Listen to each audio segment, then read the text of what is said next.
La province du Sud Kivu reste égale à elle-même, mesdames et messieurs, malgré la crise sécuritaire qui frappe cette province plus d'un an déjà, avec surtout l'occupation de la ville de Bukavu, chef-lieu de la province, par l'AFCM 23 et même les mouvements rebelles qui est tout près de la ville d'Ouvira, où siègent les institutions provinciales, l'Assemblée les institutions provinciales, bien sûr, il y a l'Assemblée provinciale, tout comme les gouvernements provinciaux dirigés par le gouverneur Jean-Jacques Pouroussi. Mesdames et messieurs, les députés provinciaux montent au créneau et veulent déjà le départ du gouverneur. Plusieurs accusations pèsent sur lui en provenance de Kinshasa où il s'est illustré par des révélations contre l'AFC M23 et les Rwanda. Voilà les gouverneurs des retours en province. Déjà, il est visé par une motion de censure, justement, toute son équipe gouvernementale qui doit tomber. Quelles sont les accusations, mesdames et messieurs? Parce qu'il faut les dire, c'est sur fond aussi ces conflits sécuritaires, AFC M23 et FARDC. Eh bien, le gouverneur Jean-Jacques Pouroussi, on dit qu'il fait l'apologie de la FCM 23, mauvaise gestion aussi des fonds destinés pour assister plutôt les déplacés, ça et là. Donc, les aides humanitaires qui n'ont pas été bien gérées, eh bien, les députés montent déjà au créneau et veulent les départs du gouverneur Jean-Jacques Pouroussi. Et ça a des liens avec la crise politique aujourd'hui qui secoue l'AFC, l'AFDC, débat Tiloukwebo, famille politique du gouverneur Jean-Jacques Pouroussi. Voilà, on va donc en savoir plus, mesdames et messieurs, et surtout les raisons qui poussent même ces députés à s'apprendre directement au gouverneur.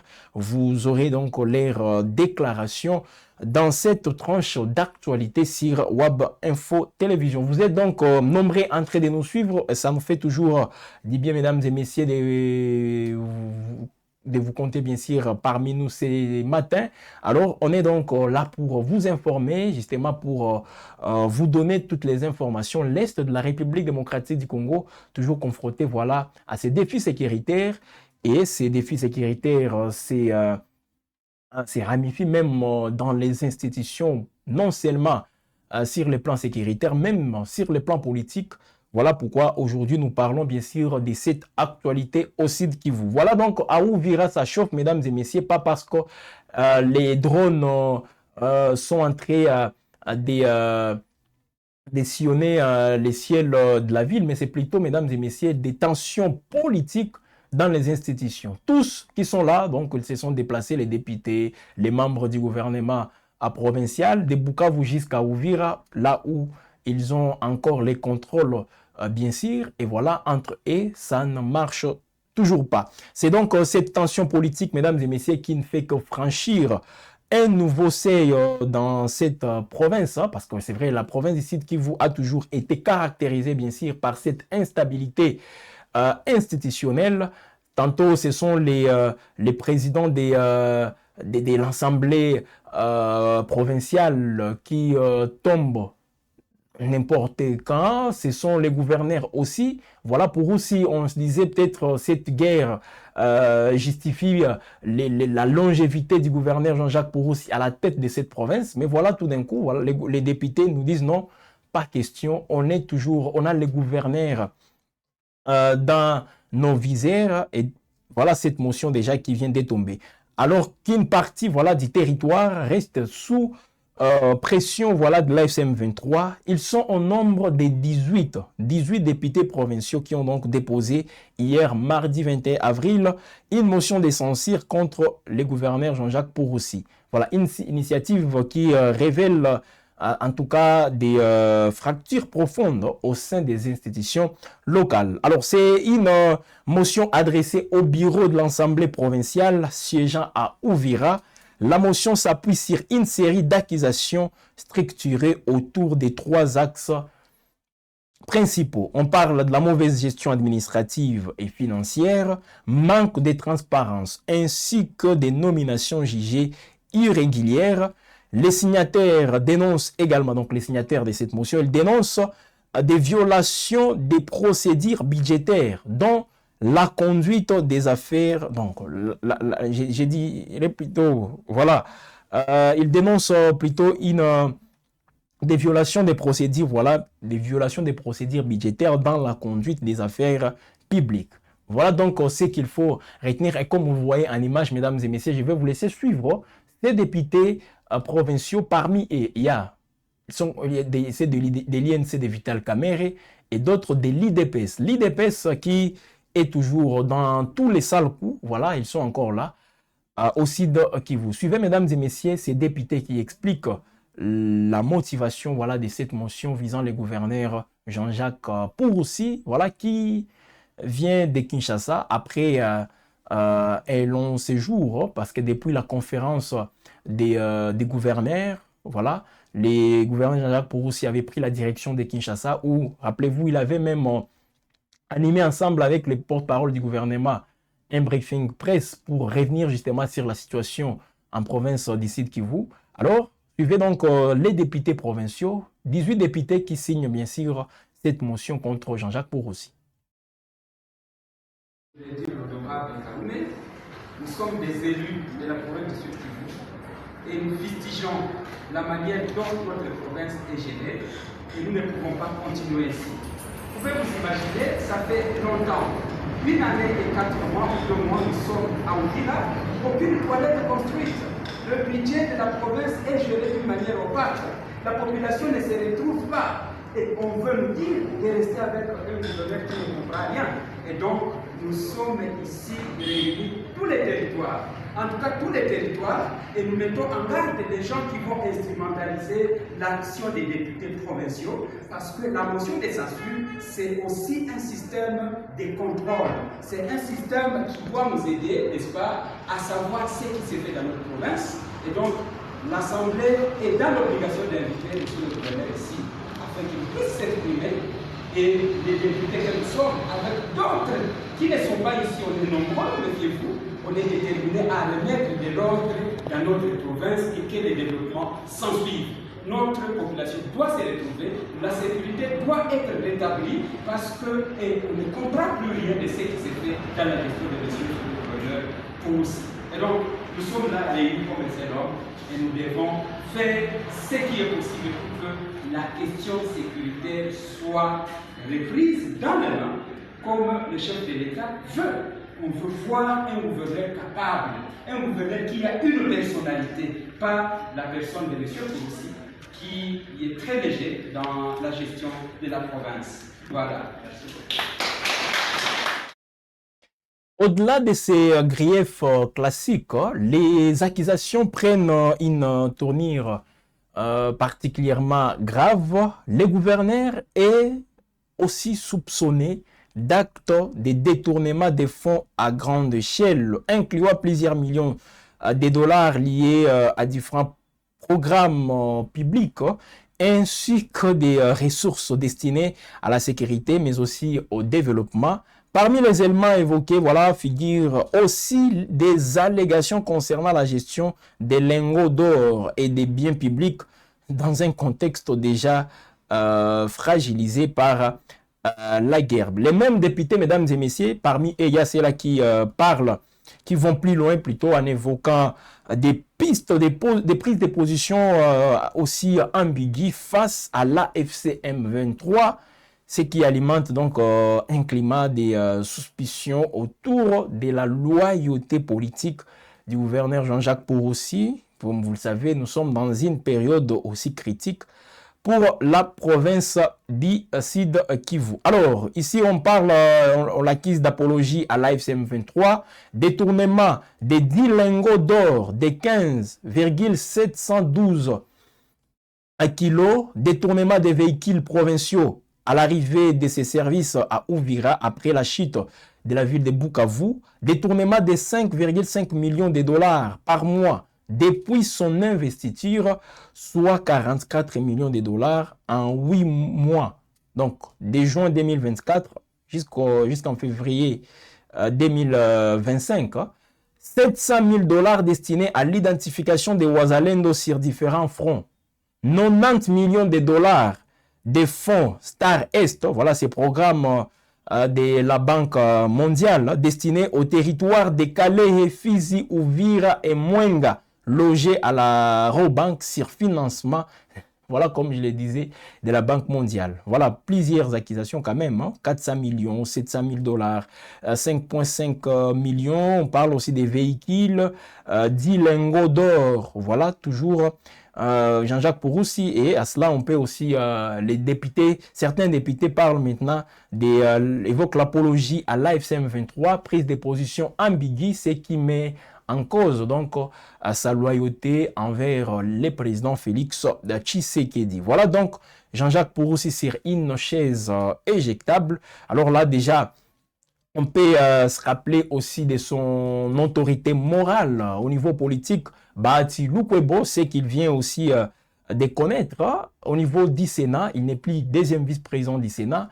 suite toujours à des propos, donc ces prises de position concernant la Constitution, modification ou révision plutôt ou changement de la Constitution. Bahati Lukwebo avait donné son point de vue, et bien au niveau de l'Union sacrée, il a été non, pas mal interprété, mais chacun a essayé un peu de juger Bahati Lukwebo à sa manière. Alors, comme vous le savez, au niveau de l'Union sacrée, c'est prises de parole souvent aussi qui contredisent souvent ce qui est évoqué par la majorité voilà, des regroupements qui composent cette famille politique qui soutient le président Félix Tshisekedi. Si une fois vous prenez une position qui ne rencontre pas la volonté de la majorité, eh bien, vous êtes directement accusé de collision avec l'AFC M23. Vous n'êtes pas, voilà, en train de suivre la ligne fixée par la haute autorité qui est Félix Tshisekedi. Eh bien, c'est peut-être ça a des liens, voilà, avec ces sorts, voilà, de Bahati Lukwebo. En tout cas, comme Jean-Jacques Pouroussi est toujours fidèle au sénateur modeste Bahati Lukwebo. Donc, mesdames et messieurs, comme on peut les voir encore une fois, cette offensive, c'est une offensive politique justement qui s'invite et elle vise encore indirectement, voilà, le sénateur modeste Bahati Lukwebo. Indirectement, c'est lui qui est toujours visé. Au niveau de l'Union sacrée, on veut à tout prix l'écarter ou même les mettre dos au mur. C'est ce qui est en train de se passer. Une figure influente dont le gouverneur est proche. Voilà, Jean-Jacques Pouroussi toujours proche au sénateur Bahati Lukwebo. Donc, au sein de la majorité présidentielle, ce sont des signes, mesdames et messieurs, des désaveux qui apparaissent, laissant entrevoir une possible, plutôt impossible, ralliement, voilà, politique dans la région. Voilà, on veut donc coincer Bahati Lukwebo, même tous ses intérêts dans les zones aussi de Kivu qui sont toujours sous contrôle du gouvernement, on veut donc les coincer, et tout ceci en pleine tourmente sécuritaire. Voilà, donc c'est une motion, mesdames et messieurs, de censure qui illustre une réalité aussi brutale. Eh bien, sous la menace des armes, la bataille politique ne s'arrête pas. Voilà, c'est ce qui se passe. Oui, on peut dire qu'on se focalise tous sur la priorité qui est le retour de la paix, mais au niveau politique, dès qu'on sait que vous menacez plutôt les intérêts du chef, donc il faut à tout prix vous mettre hors d'état de nuire. C'est ce qui est arrivé à Bahati Lukwebo. Et voilà, tous ces poulains commencent aussi à connaître les mêmes sorts. Voilà, Jean-Jacques Pouroussi, gouverneur du Sud Kivu, une province, vous le savez, mesdames et messieurs, qui fait face à une crise sécuritaire, comme au Nord Kivu. Voilà, au Nord Kivu, il y a une petite exception parce que c'est l'état des sièges. Les députés provinciaux, et d'ailleurs, qui ne siègent pas comme tels, les députés provinciaux n'ont pas de marge de manœuvre pour faire tomber un gouverneur militaire, parce que là, c'est une situation exceptionnelle. Au Sud Kivu, la vitalité démocratique est toujours, serait toujours en marche, et peut-être c'est ces leviers-là que les députés Donc, ils sont en train de s'appuyer sur ces leviers pour faire sauter le gouverneur Jean-Jacques Apouroussi. Voilà, mesdames et messieurs, ce qu'il faut dire. Donc, il est accusé encore d'apologie à l'AFC M23. Ces prises de position qui restent tout de même ambiguës.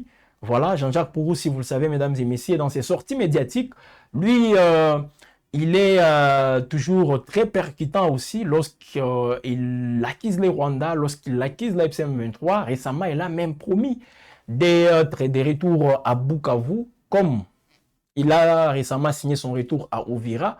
Il a promis, comme toujours, lui qui avait encore promis que la province d'ici, donc la ville de Bukavu ne tombera pas, Uvira ne tombera pas, mais vous le savez, mesdames et messieurs, toutes ces villes sont finalement tombées entre les mains de l'AFC M23. Et vous savez dans quel contexte Uvira a été récupéré par les pouvoirs de Kinshasa. C'est après aussi une intervention des Américains. Eh bien, Jean-Jacques Apouroussi, lui, il laissait un peu d'inscrire ça aussi dans l'actif aussi du président Félix Tshisekedi, la diplomatie, mais aussi la bravoure des FARDC et des Wazalendo. Mais ces Wazalendo, on l'accuse aussi ici d'avoir mal géré les fonds destinés bien sûr à ces Wazalendo. 700 000 $ pour les Wazalendo. Ce sont en tout cas des accusations graves et ça prend de l'ampleur. Alors voyons voir ce que ça va donner. C'est vrai, les députés auront l'état aussi d'examiner cette motion et voir si le gouverneur va tomber ou soit si on verra encore Kinshasa intervenir, les VPM de l'intérieur, comme il est fait souvent lorsqu'il y a des malaises entre les institutions au niveau provincial, l'Assemblée tout comme les gouvernements. Alors je ne sais pas s'il va encore intervenir pour rappeler les responsables de ces deux institutions, le président de l'Assemblée nationale, de l'Assemblée provinciale et les gouverneurs. Il peut le rappeler à Kinshasa pour une petite consultation, le temps pour lui de calmer un tout petit peu toutes ces tensions au niveau de la province. Mais aussi de Kivu, c'est toujours très compliqué. Rappelez-vous aussi du gouverneur Ngouabidje, aujourd'hui député national. Il y avait beaucoup de motions, mais lui quand même, il a résisté jusqu'à ce qu'il a fini son mandat. Alors, je ne sais pas si pour Porou, si ça peut passer aussi, toutes les accusations qui sont là, ce qui se passe, la position actuelle de son autorité morale, son chef au niveau politique, Bahati Lukwebo, si cette vague ne va pas aussi l'emporter comme c'est fait le cas avec Bahati Lukwebo. Donc, Wab Info, toujours au cœur de l'actualité, mesdames et messieurs. On suit cette actualité avec beaucoup d'intérêt. Et on reviendra aussi, tenir compte de son développement pour vous en dire encore plus. Donc, restez toujours connectés. D'autres actualités vont intervenir. N'hésitez pas aussi de visiter les sites wab-info.com pour d'autres actualités, mesdames et messieurs. Voilà, partagez, aimez, commentez. Si c'est la première fois pour vous de me suivre, c'est ici où les vraies informations sont données. Donc, il faut s'abonner tout en activant la cloche de notification pour rester tout le temps en alerte lorsqu'il y a des nouvelles productions. Merci, mesdames et messieurs, à vous de nous avoir suivis. Nous disons merci aussi à Faustin Mouiwa, derrière lui, toute l'équipe Wab Info pour que cette production, mesdames et messieurs, vous arrive impeccablement. En tout cas, nous comptons toujours sur vous et cette communauté que nous formons, mesdames et messieurs, autour de l'information restera toujours aussi égale à elle-même. C'est comme ça qu'on sera donc en train de prôner pour la bonne information, la vraie surtout, et contre les fake news. Merci à vous tous et bonne suite de la journée chez vous.